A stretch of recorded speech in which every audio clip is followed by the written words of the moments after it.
All right, what is up, everybody? Welcome back to the channel. Really excited about today's video. I am out on our new home lake. When I say our new home lake, Molly and I and the kids, we're out on Kentucky Lake, and I'm idling ledges. I'm just looking for offshore fish.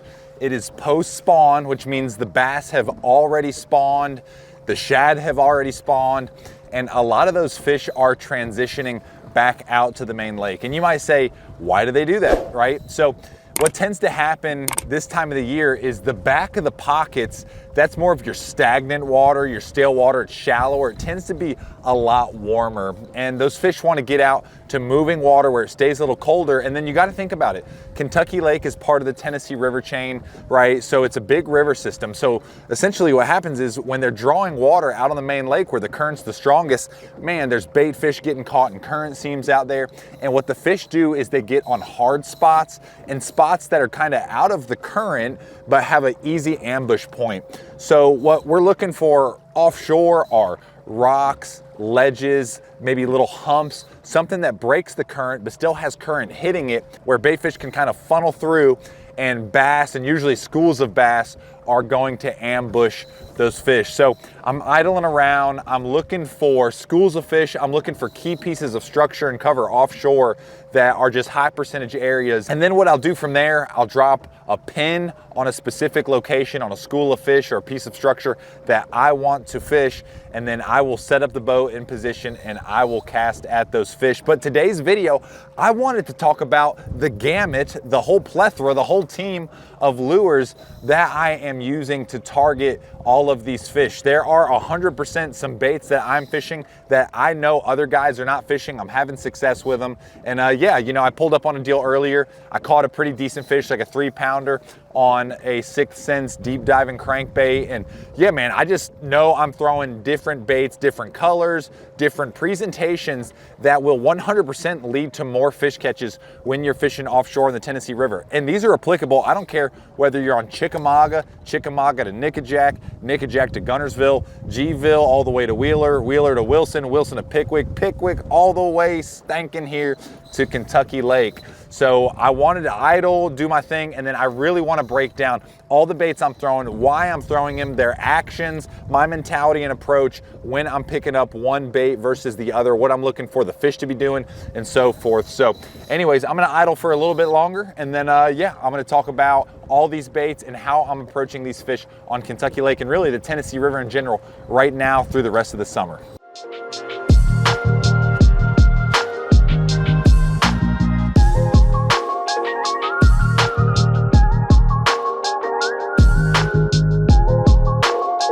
Well, the wind is absolutely ripping, so if you do hear some wind interference, I apologize, but I wanted to go through my plethora of baits that I'm throwing right now targeting these ledge fish, and I'm doing stuff that is kind of off the beaten path and stuff that's kind of standard. Either way, these are the baits that I think cover all the bases and can really get me bit across all situations when I'm finding these fish offshore, whether they're really, really aggressive and up in the water column, or they're really, really aggressive on the bottom, or they're suspended kind of off the ledge and being really funky, right? So the first bait that I want to talk about, and it's not, I would say not many guys are throwing it. They are throwing it, but maybe they're throwing it on another style deal that I'll talk about here next. But that is a 6th Sense. That is a 7-inch flush. That is a huge soft jerk bait, something that I've used traditionally for herring fish that I know are targeting giant river herring or even skipjack herring back in the Carolinas during the herring spawn. I'll throw that big booger, but here's the deal. I'm throwing it on a 7/16 head. I like a 5/0 hook, or this one's the 3/0 hook, and you might be like, why are you throwing such a small hook on that bait? Well, here's the unique thing with this flush. It has that horizontal tail and that little bulb on the end of it right there. I know it's windy, so there you go. You can see that bulb better there. But what happens is when I burn that bait, that horizontal tail with that bulb is gonna catch water, and that whole bait is going to swim like a big snake. And when I burn this thing really fast on a heavy weighted jig head, one, when it sinks, it actually has that swim down. And then when I burn it, I rip it off the bottom, man, they absolutely crack it. I actually found a small school of fish. I found a school of like 5 fish the other day on side scan. I was like, those are big bass. I cast it out there. My first cast, I sunk it down past them, burned it up through them, and then one flew up and I felt the line go tick, and I set the hook on slack line like a goober, like a rookie, and I ended up breaking off. But I know that fish was a 4.5, 5 pounder offshore. I'm throwing it on a 7'6" heavy 6th Sense rod. That booger right there, honestly, the way I look at it is like, okay, it swims, it has that crazy tail action, it swims really hard, really natural presentation, really natural profile. It's very quiet, it doesn't have rattles in it, it's not big, it's not gaudy, but the flush right there on that 1/2 ounce head, I'm burning it, and man, it's really natural, quiet. It gets bit on pressured fish. And the cool thing about it is, because it's a big profile and moves a lot of water, you can catch a really big fish. And that's kind of a deal on the ledges. You want to throw something really big first, and a lot of times you can get the biggest fish in the school ignited, and then when that happens, they go ham, it goes wild, and that is how you do it. But this bait is really similar. I'm going to show you another deal right here in just a second. All right, so no secret when you're ledge fishing, an oversized scrounger. And that right there is a 1 ounce scrounger. I actually cut the scrounger down a little bit. It was even longer. I wanted to create a little bit tighter profile with that big weight and give that bait, but I actually had one come up like 3rd cast with it, bite the back of it, pull it down, and it ripped it. I'm gonna put some Mend It on it and get it put back together. But that's the thing with this bait, man. That 7-inch flush is really, really soft, and because it's really soft, it has so much fluidity with that swimming action. But that big scrounger right there catches water just like a chatterbait would, man, and makes that bait absolutely swing. And with its soft, pliable body, man, they absolutely crack it. And don't think just because, hey, you're throwing a 7-inch bait, don't think that just because it's a 7-inch bait, you're only going to catch giants, man. A lot of 2-pound, a lot of 1.5 pounders will absolutely annihilate that thing. That's a big old meaty hook, and I'm throwing this on a 7'3" Team 6 heavy, and I'm just reeling it like a chatterbait, dude, and you'll come up, you'll feel that line go slack, tick, go slack, absolutely reel into them, crack on them. Using 18-pound fluorocarbon, a 7:3 to 1 gear ratio, Daiwa Tatula, and yeah, man, that deal right there is an absolute beast. So those are the 2 ways that I am fishing really that big size. And if you're on the Tennessee River or have ever fished Tennessee River, you know they eat big bait. My wife, Molly, caught a big skipjack herring, like a 12-incher off the dock last night while we were crappie fishing. Man, I'm telling you, they eat those big skipjacks, they eat big gizzard shad, they eat big threadfin shad. Don't hesitate to go big with the big flush. And with those threadfins, you know they got little yellow tails. I've heard a lot of guys actually call them yellowtail shad.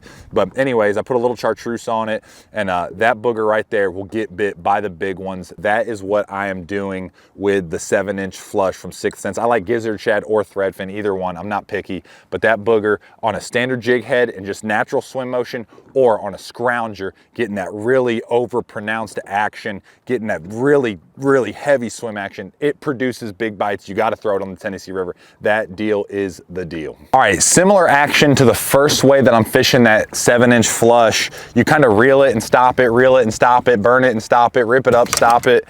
I'm throwing, that's right, the hair jig. 6th Sense hair jig right there. That is a 5/8 or maybe even a 3/4 ounce hair jig. But once again, the way I think about a hair jig and the way I think about that big flush is it is a natural, quiet presentation. And right now, honestly, you don't necessarily need to be throwing it because a lot of those fish are so fresh and so new to the ledges. You can get away with just cranking through them with a big crankbait and absolutely smash on them. But here in a few weeks, after a lot of guys find those big schools and they've just been digging that big crankbait through them, man, those fish can get kind of pressured, they can get kind of finicky, they can get hard to catch. So you want to go with something that's definitely a little quieter, and that's why I really, really like a hair jig. I really, really like that 6th Sense flush because it has that simple action, it's really quiet, and you just burn it, burn it, burn it, and man, they come up and boom, they just smoke it, knock a lot of slack line in it, and you get a good hookup ratio. I'm throwing this one too on, you can throw it on 15-pound fluorocarbon. I prefer throwing it on 16 or 18-pound fluorocarbon. I'm using tactical P-line, and I really, really like the Daiwa Samurai fluorocarbon. That crap is so strong. It is like nasty, strong, premium Japanese line, but that booger 100% is getting the job done. But that right there, same deal. I'm sinking it past them, and then I burn it through them or burn it just above them. They fly up, and you just feel your line go tick, and they're slack. You just reel, and as that rod loads, you just load into them, and you can absolutely catch them. So that is the 6th Sense hair jig. That booger right there gets mashed by these ledge fish. The next bait I'm throwing is a technique that I have actually just come to fall in love with, and that is right there. That is the stroker crawl, the 6th Sense stroker crawl on a swing head. That's a 1/2 ounce green pumpkin football swing head. The thing I love about it is how much sensitivity I get when I'm fishing the bottom. A lot of these fish are on shell bars and hard spots that the river over time has not eroded. So I can take that swing head and just reel that thing really, really slow, or almost drag it on the bottom like I would a Carolina rig. And I can just drag it, and I can feel that shell so good. And then I can feel it load up, boom, and load up, and man, absolutely crack on them. That's a deal, once again, on the Tennessee River, man. These shell bars, shoals, whatever you want to call them, those are hard spots that haven't eroded over time, and those baits right there, swing head can absolutely get bit. It's really fun just reeling it slow, almost like you would like crawling a swim bait in the winter time. Crawl it, and you feel it go boom, and man, usually they have it absolutely choked. They eat it. This is a great follow-up bait. When I go through an area with a big swim bait first, whether it's the 6-inch whale or maybe that 7-inch flush on a head, you know, that is a great bait right there to kind of mop up the sloppy seconds and catch a lot of fish. Real natural crawl profile. I don't know if they think it's a brim. I don't know if they think it's a crawl, but just kind of pumping it on the bottom. You can even stroke it too, like really like pop it off the bottom and get, it's like a double tail grub. It'll go up and then fall back down, and they'll tick it on the fall. But that's the stroker crawl and a swing head. Really great bait. I love utilizing on these ledge fish. What would ledge fishing be without a Texas rigworm? That's the ribbon tail busa and plum. I mean, that's just standard. I think like go back, great granddaddy's great granddaddy was throwing a ribbon tail red worm. And June bug red worms. It's hot. On ledge fish, and nothing fancy. I think that's a 3/8 ounce head. And you can either pin that weight. I know some people like a little bit of freedom with that weight.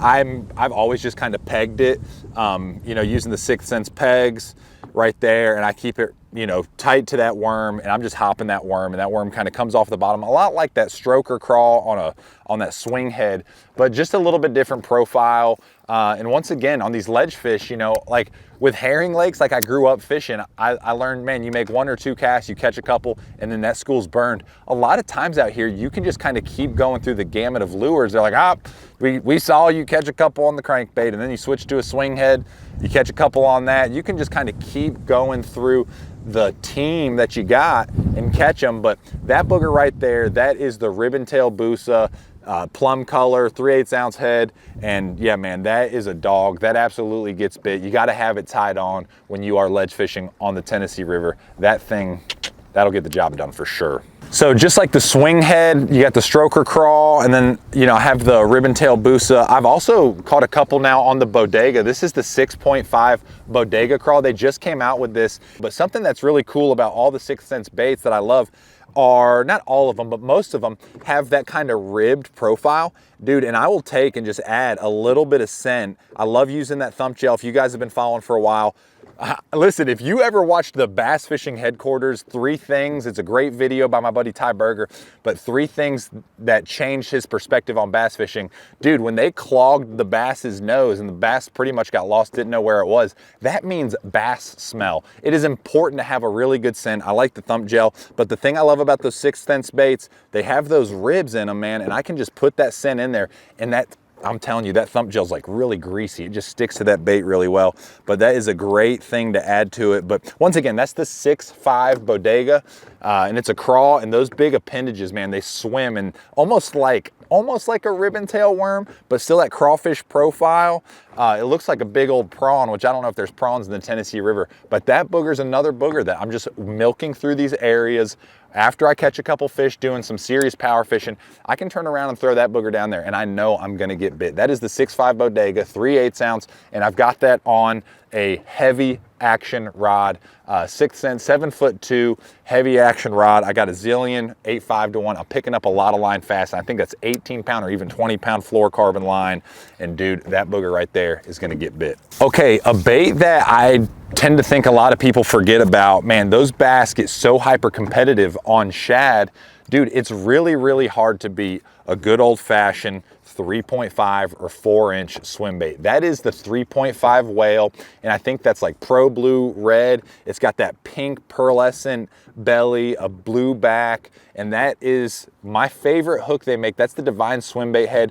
That is the 7/16, yeah, 7/16, not quite a half ounce, with a 3/0 hook. It's actually the same hook I had on the 7-inch flush. But that booger right there, man, if you have never thrown the whale, you guys know at Guntersville, I was catching some giant bass on the 6-inch whale with a belly hook, just reeling it slow on shoals and around grass. That right there is the 3.5 whale. Dude, when you reel this bait, not only is it very natural, but it has a head shake and feels like a chatterbait when you're reeling it in. So you get a very natural vibration and a very natural presentation, which, by the way, once again, is super important when you're fishing for fish that have been pressured a ton by other anglers. You gotta add something that's very natural. And dude, I've always said this, a big fish, a big bass, cannot get conditioned to a little minnow profile. They are programmed to eat bait fish. So when you're rolling really a small 7/16 ounce head, I like that heavier head to get down, because a lot of times when you're finding these fish on your side scan, they're glued to the bottom on these shoals. Something just so simple, just like that. I like that heavier weight to get down there, keep it down there, very similar to the swing head. I want to keep in contact with that shell bar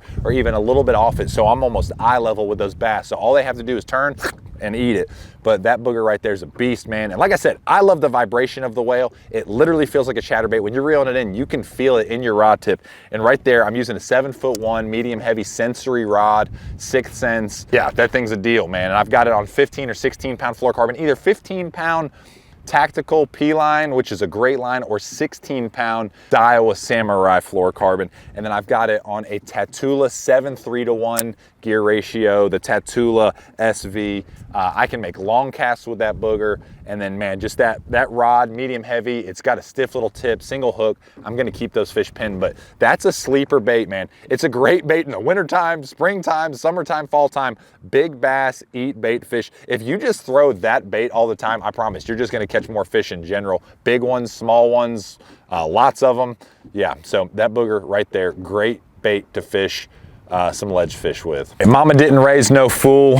I love power fishing, and yeah, I've got a Texas rig worm, Texas rig crawl, a swing head crawl. Best believe I've got a 1 ounce hybrid jig on, back with that stroker crawl, so I can do very similar things with it. Same thing as the stroker crawl, dragging it on those shell beds, dragging it through those schools. I like stroking that thing really hard. And I'll tell you guys, I had a really good finish. This is a while ago, 5 or 6 years ago in the Bassmaster Open on Chickamauga. I was actually using that bait right there. Instead of a flutter spoon to fall through the fish on the ledges, and I was fishing marinas too, I was letting that jig fall really fast, and I was just getting reaction strikes. And a lot of times when you snap that big heavy jig off the bottom, snap, snap, snap, and it falls fast. Dude, it looks like a fleeing bait fish. I don't know what the heck they think it looks like. Maybe a fleeing brim, maybe a crawfish that snapped off the bottom and is going to the bottom real quick. But that bait right there absolutely gets bit. And dude, when they hit it, I'm telling you, they will rack your rod. It's a big heavy bait, so you got a lot of sensitivity. So when you go snap, snap, snap, and snap that rod and it starts to fall again, it's a lot like that hair jig bite. You just feel it go boom, and load, reel down, set the hook. That big bait, big weight, dude, that thing catches giant bass on the Tennessee River. Like I said, that was on Chickamauga years ago. Dude, I'm on Kentucky Lake. I assure you, that bait right there is a great presentation to catch giant bass when they're out there in those schools. Don't sleep on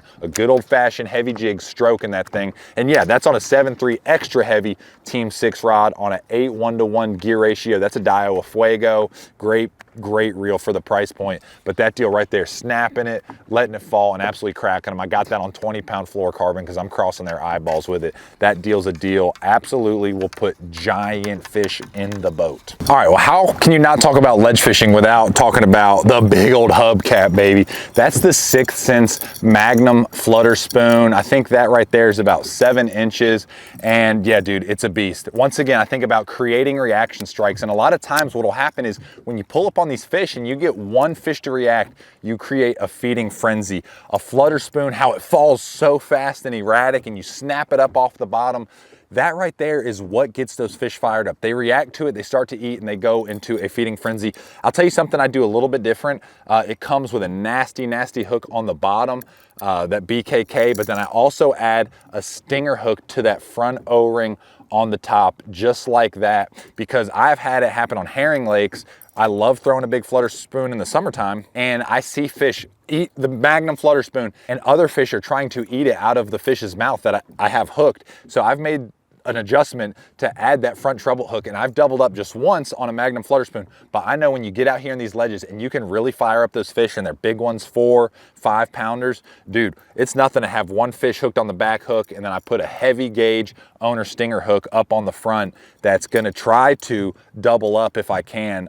And I've got that on a 7'9" Swimbait rod, 6th Sense Swimbait rod, big 20-pound line, and that thing right there, I'm just snapping it off the bottom. I've got that on a Tatula 150, which is a Swimbait reel, a lot of line, a lot of big line, heavy gears, because I'm doing a lot of power fishing. I'm snapping that thing. I wanna be able to pick up line. I wanna honestly be able to horse those fish in as good as I can with a parabolic Swimbait style rod made for treble hooks, keeping them pinned. But that deal right there, that is a foolproof system. I promise you guys, as the summer progresses the next few weeks, you are gonna see me catch some giant bass on a Magnum flutter spoon on ledges. That deal's the deal. Do not sleep on the big flutter spoon. It can be kind of cumbersome, it can kind of wear you out, but as far as getting really big fish to bite and having a really good time fishing, that flutter spoon right there absolutely gets devoured by big bass. Doesn't matter if you're in Texas, doesn't matter if you're on the Tennessee River, doesn't matter where you are, big bass love a giant flutter spoon. Next bait I'm gonna talk about is, unfortunately, I'm not saying unfortunately, but you can't go wrong with a Jig Head Minnow. Dude, that's the 6th Sense Aussie. That is on a 1/4 ounce Masterclass tungsten head, 6th Sense tungsten head, and man, really sharp hook. Man, that bait right there, you guys know, it's a Jig Head Minnow. When you are seeing fish down there, whether they're actively feeding or they're not, and you can put a bait on their nose, look like a shad, you know, struggling, put a little scent on it to really get their, you know, scent acuity, their ability to smell. They get all excited. It smells like a shad. It's right in front of their face. Really hard for them to pass up on an easy 4-inch meal. That's the 6th Sense Aussie Jig Head. I mean, that's pretty standard. In 2025, you guys know, you gotta have a Jig Head Minnow on for finicky fish. And honestly, it can catch some really big fish when you're able to target those specific fish on forward-facing sonar. Whether you like it or not, I'm give or take on it to be 100% honest with you, but I do feel very proficient at it because I was a guide for 10 years and had it for a long time. But that bait right there, man, you just can't sleep on a 6th Sense Aussie, a Jig Head style minnow bait to get some big fish on a ledge, especially when you've already gone through an area with, you know, power fishing baits. But let's go to the next bait. Well, keeping in step with the Aussie, I have not seen a lot of people do this with the Aussie yet, and that is put it on a scrounger head. That's a pulsefish head right there. Todd Goad, good buddy of mine, owns Pulsefish, but that is a scrounger style head right there with an Aussie. And once again, I'm trying to look like a smaller threadfin shad. I put a little bit of yellow on that tail, but the cool thing about the Aussie is, once again, because it has that horizontal tail, it naturally catches water and wants to swim. Well, when you add a scrounger head on it, the action is beautiful. It's essentially a natural style chatterbait, and yeah, the Aussie absolutely gets bit. This bait is so pretty, reeling it in, either at slow speeds and you get that big hard head wobble, you can feel that vibration in your rod tip, or you're burning it and it tightens up that wobble on that scrounger, and it's a really tight little action. That bait right there is a sleeper for ledge fish. When they're finicky and you want to throw something a little bit smaller, and don't sleep on it for, you know, its ability to catch giant fish. A scrounger still moves a lot of water. It's a very natural bait presentation. So that booger right there, the Aussie on a scrounger style head, that is a 1/2 ounce head, and I honestly lead wire wrapped the shank of that hook to make it a little bit heavier, maybe like a 5/8 ounce, but that booger right there will get numbers of bites and big bites. Don't sleep on the Aussie on a scrounger. That bait is a ledge animal. All right, last but not least, man, you gotta cover all your bases, and what would ledge fishing be without a big old deep diving crankbait? That is the C300. That one's gonna dive, I wanna say, to like 15, 16 feet. And I got the whole lineup of big crankbaits from 6th Sense down there. That is the custom tackle warehouse, I think matte pro blue. And man, that is a really cool deal. I caught a nice fish the other day on it. I think I actually showed that clip earlier. It's ledge fishing, man. You cannot not throw a crankbait when you're ledge fishing, especially when they first get out there. You can have just incredible days chunking and winding, feeling that vibration, and then boom, they absolutely smoke it. You get them, once again, with those nasty BKK treble hooks, they're not coming off. And you know, the key with a crankbait, a lot of times, I'll tell you this, okay, I will say this, it is good to run into the cover, but when they're out there in those schools and they're just fired up and going ham, dude, you just want to get it out there quick. And the key to getting really good bites is just fishing it with a lot of speed, reeling that bait as fast as you can through them and just getting them to turn and react. And then all of a sudden you ignite that school, and it is all about making as many casts as fast as you can down into them. And you don't even have to run it into the bottom at that point. Literally, you just got to run it through them and they're going to turn and eat it. We didn't really deep crank a lot on herring lakes, even though that is a bite that you can get on. I feel like there's more effective ways to target a lot of those fish, but on ledges, man, you've got to be throwing it. I've got the C500, the 300, I've got the whole lineup of 6th Sense crankbaits. Those baits are the deal, gonna get you a lot of bites. All right, so honorable mention, I'll say a glitch on a drop shot or even a flush on a drop shot, a 5-inch flush. You could throw the 5-inch flush too on that scrounger head, but there's a ton of ways to approach those ledge fish. But there's a couple things, like I said, for me, that 7-inch flush is a unique bait on the scrounger. It's a fun bite, or just on a jig head, the Divine Swimbait head. It's a fun bite, man. You're gonna get numbers of bites, and it's big. It gets bit by big fish. It gets bit by numbers of fish. Big profile, moves a lot of water. So, you know, it's one of those unique deals. And then I didn't talk about it too, obviously with the flutter spoon, the Magnum flutter spoon, you've got just a normal size 5-inch flutter spoon. Absolutely, you'll get bit, and that gets bit. I don't care where you are in the summertime. Herring lakes, gizzard shad lakes, threadfin lakes, don't sleep on a flutter spoon. You can't sleep on it. You'll absolutely catch them. But those are the baits that I'm throwing when I locate fish out here on the ledges. I promise those are pretty much gonna be what I go through the entire year. And you are gonna see some of the most fun footage, the most giddy laughter, and big smiles, me going ham, laughing my tail off when I start catching a lot of these big fish on big baits. Oh my gosh, how could I forget? Dude, last bait, I don't have it currently tied on all my rods, but the 6-inch whale. I'm talking about big baits. Dude, you cannot sleep on the 6-inch whale on that same 1/2 ounce 5/0 jig head, or even 3/4 ounce, and just reeling it slow on the bottom. Dude, I cannot believe I don't have it currently tied on. Dude, I've got teeth marks and that thing's been mauled already. You cannot sleep on a big swim bait, a big soft swim bait. Get out there, fish those baits. I assure you, it's gonna help you put way more fish in the boat and big fish. But anyways, guys, I appreciate you a ton for sticking around in this video, listening to me teach, trying to help you guys catch more fish and make more memories in God's creation. That is what it's all about. Don't forget to get outdoors. We'll see you guys next time. I'm out. See y'all.